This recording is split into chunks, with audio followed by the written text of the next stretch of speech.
Hello everyone, আশা করি সবাই ভালো আছেন।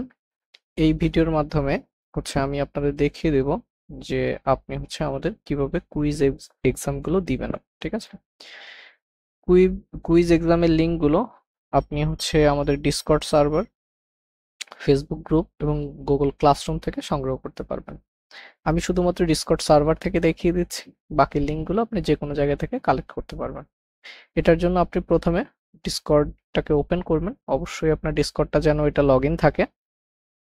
এরপরে আপনি আমাদের সার্ভারে আসবেন, অর্থাৎ ব্যাচে আপনি যে সার্ভারে আছেন সেখানে আসবেন।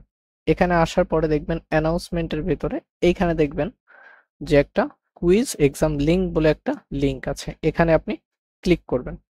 ক্লিক করার পরে এখানে একটা পোস্ট দেখতে পাবেন যে কুইজ এক্সাম 1 বা 2 বা 3 যে কোনো একটা হবে এবং সেই ডেটটা দেওয়া থাকবে। এরপরে আপনার কুইজের টপিকসটা লেখা থাকবে, এরপরে একটা গুগল ফর্মের একটা লিঙ্ক দেওয়া থাকবে। আপনি জাস্ট এই লিঙ্কটাকে কপি করে অথবা আপনি এখানে লিঙ্কের উপর ডিরেক্টলি ক্লিক করে এই লিঙ্কটাকে ওপেন করবেন। আমি জাস্ট এখান থেকে কপি করে নিয়ে আমি একটা ব্রাউজারে নিয়ে গেলাম। এখন প্রশ্ন হচ্ছে আপনি ওই ব্রাউজারটা ইউজ করবেন যে ব্রাউজারে আপনার যে ইমেল অ্যাড্রেস দিয়ে ইন্টারেক্টিভ কেয়ারসে আপনি হচ্ছে মানে অ্যাকাউন্টটা ক্রিয়েট করছিলেন, সেই অ্যাকাউন্টটা হলে বেটার হয়। এরপরে ওই লিঙ্কটা ওপেন করলে আপনি বরাবর এরকম একটা ইন্টারফেস দেখতে পাবেন। এখানে লেখা আছে ইন্টারেক্টিভ কেয়ারস কুইজ এক্সাম, এটা লেখা আছে এবং কুইজের নিয়মাবলী এটা একটু ভালো করে দেখবেন। পরীক্ষাটা আমাদের রাত 11টায় অনুষ্ঠিত হবে এবং কোন দিন হবে সেটা আমরা জানিয়ে দেব। এরপর পরীক্ষার সময় থাকবে 20 মিনিট এবং মার্কস থাকবে 20। তার মানে আমাদের এখানে যে কুইজগুলো থাকবে এই কুইজগুলো 20টা কুইজ থাকবে, অর্থাৎ এমসিকিউ কুইজ থাকবে, আপনার সময় 20 মিনিট।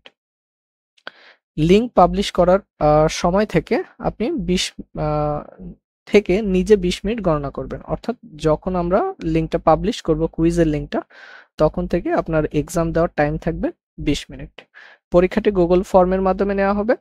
এরপরে গুগল ফর্মের link Discord server, quiz channel অথবা ফেসবুক গ্রুপ এবং গুগল ক্লাসরুম থেকেও আপনি এটা কালেক্ট করতে পারবেন। ওই নির্দিষ্ট সময়ে আপনাদের নোটিফিকেশন যাবে, সেখান থেকে কালেক্ট করবেন। গুগল ফর্মে আপনার নাম ও আপনার ইমেল অ্যাড্রেস, যে ইমেল অ্যাড্রেস দিয়ে আপনি রেজিস্ট্রেশন করেছেন সেটা আপনার লিখতে হবে। এরপরে একজন পরীক্ষার্থী একাধিকবার যদি, অর্থাৎ কেউ যদি একের অধিকবার এই পরীক্ষাটা দেয় তাহলে তার রেকর্ডটা তো আমাদের জমা হবে। ঠিক আছে? তাহলে তার ওই খাতাটা বাতিল বলে গণ্য হবে, অর্থাৎ একজন স্টুডেন্ট একবারই কুইজটা দিতে পারবে। নির্দিষ্ট সময় পর পরীক্ষা দেওয়ার আর কোনো সুযোগ থাকবে না। এটা খুবই গুরুত্বপূর্ণ কথা। অর্থাৎ আমরা এক্সামটা নিলাম, এক্সাম নেওয়ার পরে আপনি এসে বললেন যে ভাইয়া আমার মনে নাই, আমি ভুলে গেছিলাম। ঠিক আছে? এরকম কোনো আহ, সুযোগ নেই যে পরবর্তীতে আপনি এক্সাম দিতে পারবেন। এটার পরে আসার পরে আপনি এখান থেকে এটাকে টিক মার্ক করে দিবেন। এরপরে আপনি আপনার নাম লিখবেন। আমি নাম লিখতেছি। যে নামটা লিখবেন এই নামটা যেন অবশ্যই ভাইয়া আপনার যে নামে আপনি ইন্টারেক্টিভ কেয়ারসে অ্যাকাউন্ট ওপেন করছেন সেই নামটা দিবেন। এরপরে আপনি আপনার ইমেল অ্যাড্রেসটা দিবেন। আমি দিলাম mail@sumonbaroi.com। এটা দেওয়ার পরে আপনি নেক্সট পেজে যাবেন। নেক্সট পেজে গেলে এখানেও সেম কথাবার্তাগুলো এখানে লেখা থাকবে, আপনি একটু ভালো করে পড়বেন। দেন পরবর্তীতে আপনার এখানে কুইজগুলো ওপেন হবে এবং এখানে পাশে পয়েন্ট দেখা যাচ্ছে। এখানে কুইজগুলো কি আছে? Quiz tag is use for the define a paragraph in HTML. তাহলে আমরা জানি এটা পি ট্যাগের জন্য। এর পরবর্তীতে কি আছে? এর পরবর্তীতে আছে যে which tag is created hyperlink, হাইপারলিঙ্কের জন্য হচ্ছে এ ট্যাগ। এরপরে কি আছে? এইচটিএমএল স্ট্যান্ড ফর, এইচটিএমএল এর পূর্ণরূপ কি? এটা দেওয়ার পরে আপনি এখানে এই যে ব্যাক আছে, আপনি পিছিয়ে যেতে পারবেন। এখানে সাবমিট ক্লিক করলে আপনার এটা সাবমিট হয়ে যাবে। সাবমিট হয়ে যাওয়ার পরে এখানে একটা ইন্টারফেস দেখাচ্ছে যে your response has been successfully submitted, thank you for participating. এরপরে আপনি আপনার এখানে ক্লিক করলে আপনি আপনার স্কোরটা দেখতে পাবেন যে আপনি কত মার্কস পেয়েছেন। ঠিক আছে?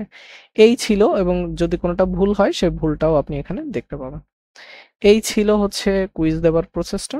আশা করি সবাই বুঝতে পারছেন। তারপরেও যদি ভাইয়ারা না বোঝেন তাহলে কাইন্ডলি একটু সাপোর্টে এসে কথা বলবেন।